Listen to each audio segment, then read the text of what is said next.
At 11:40 p.m., the ocean was calm. Too calm. No wind, no waves, no moon. Just a black Atlantic stretching endlessly beneath a sky full of stars. And through that darkness moved the largest passenger ship the world had ever seen. The Titanic. Bright windows glowing across her decks, music still playing in warm rooms, passengers sleeping in soft beds, some laughing, some writing letters, some walking beneath the freezing night air, unaware that their lives had already entered their final hour. Because somewhere ahead, silent as a ghost, a wall of ice was waiting. The ship had been called unsinkable, a miracle of steel, a floating palace, a symbol of human greatness. But before sunrise, that symbol would be broken in two, and more than 1,500 people would vanish into the coldest water they had ever touched. The terrifying thing about Titanic is not only that it sank, it is that almost everything needed to save it almost happened. Titanic was not just a ship, it was a message from the modern world to the old one. It said, "Look what we can build. Look what we can control. Look how far mankind has come." She was built in Belfast by thousands of workers who shaped iron, steel, wood, glass, and ambition into something almost unreal. Her hull was enormous, her engines were powerful, her decks rose like a city above the sea. Inside, she carried luxury that seemed impossible for a ship. Grand staircases, electric lights, fine dining rooms, smoking rooms, libraries, Turkish baths, cabins built for millionaires. For the rich, Titanic was not travel, it was status, it was beauty, it was confidence. But deep below the elegant decks, behind the polished wood and golden lights, other passengers lived very differently. Immigrants, workers, families, people carrying everything they owned in small bags and tired hands. They were not chasing luxury. They were chasing America, a new life, a second chance. Titanic carried both worlds at once, the world of wealth above, the world of hope below. And when the ship began to die, those worlds would not be equal. Before she ever touched the ocean, Titanic was already surrounded by belief. People believed technology had finally defeated nature. They believed steel could conquer the sea. They believed size meant safety. And Titanic was very large. So large that it seemed almost offensive to imagine the ocean defeating it. The ship had watertight compartments. If part of the hull was damaged, doors could close and isolate the flooding. This was brilliant engineering, but it had limits.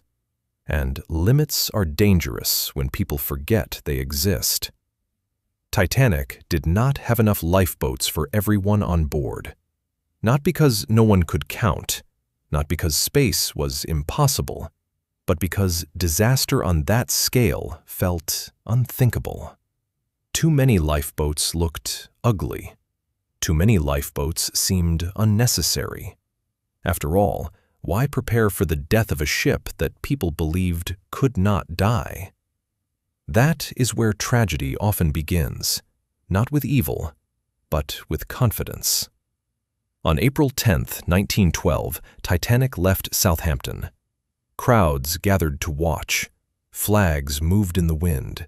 Passengers waved from the rails. The ship pulled away slowly, like a kingdom leaving land behind.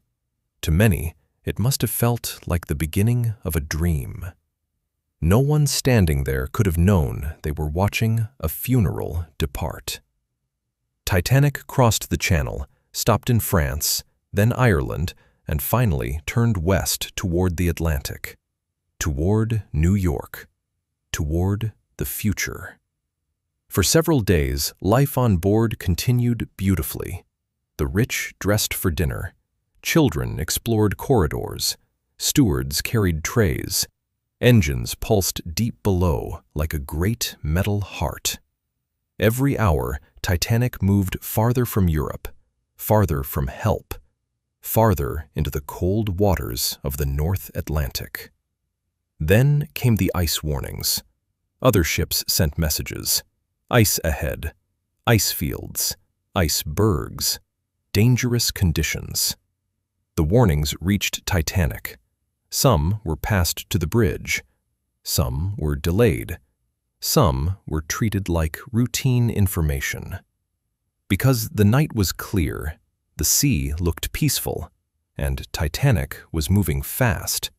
Not recklessly fast for the time, but fast enough.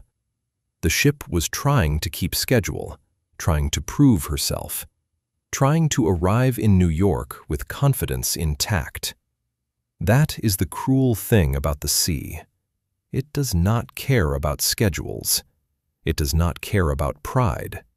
It does not care how beautiful your ship is. The ocean was silent. The ice was silent. And Titanic kept moving. High above the bow, in the crow's nest, two lookouts stared into darkness. They had no binoculars. They had only their eyes. Usually, waves break gently against the base of an iceberg, leaving white foam that helps reveal it.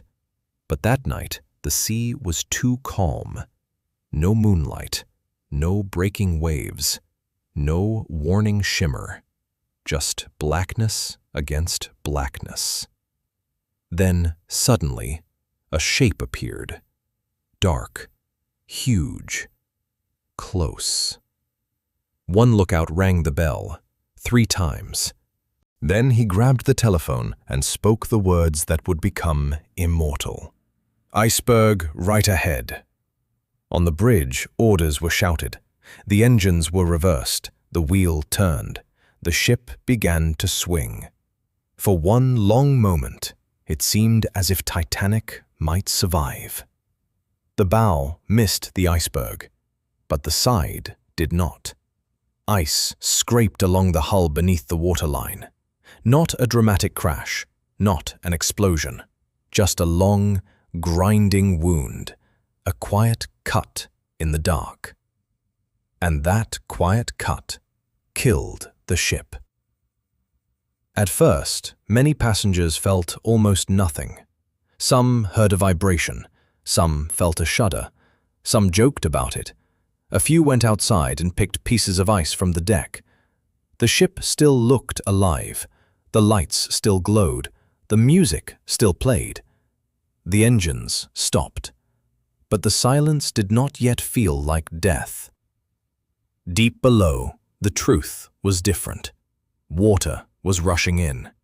Compartment after compartment began flooding. Titanic could survive some flooding, but not this much. Not this way. The designer, Thomas Andrews, understood. He looked at the damage. He calculated the flooding. And he knew. Titanic was going down. Not maybe, not possibly. Going down. The unsinkable ship had less than 3 hours to live. Then came the lifeboats, and with them came confusion. Some passengers did not believe the danger. Some refused to leave warm rooms for freezing darkness. Some lifeboats were lowered half empty, while hundreds still remained on the ship. Women and children were called first. Families were split apart. Husbands kissed wives goodbye. Fathers lifted children into boats and stayed behind. Some people prayed. Some shouted. Some stood quietly because shock had taken their voices away. Below decks, third-class passengers struggled through locked routes, confusion, language barriers, and crowded passages. Some made it up. Many did not. Titanic had promised luxury to some, hope to others. But in the end, the sea asked only one question. Who could reach a lifeboat? As the bow sank lower, panic grew. The angle of the deck became steeper. Chairs slid. Glass shattered. The stern rose higher into the night. The great ship groaned like a living thing in pain. Inside, lights still burned. That may be the most haunting image of all. A dying ship, still shining. The band continued playing. Whether every detail of the legend is exact does not matter as much as what people remembered. Music in the face of death.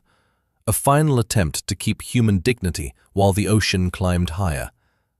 Then the power flickered. The ship screamed. Metal twisted under impossible pressure. Titanic broke apart.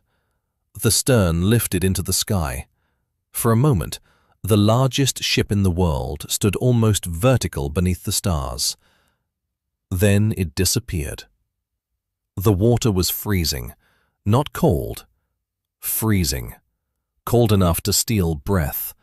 Cold enough to turn screams into silence. Hundreds of people thrashed in the darkness, calling for help, calling for mothers, calling for God. The lifeboats floated nearby. Some had space, but many rowed away, afraid that desperate people would overturn them. That decision would haunt survivors for the rest of their lives. Slowly, the voices faded, one by one, until the Atlantic became quiet again, as if nothing had happened.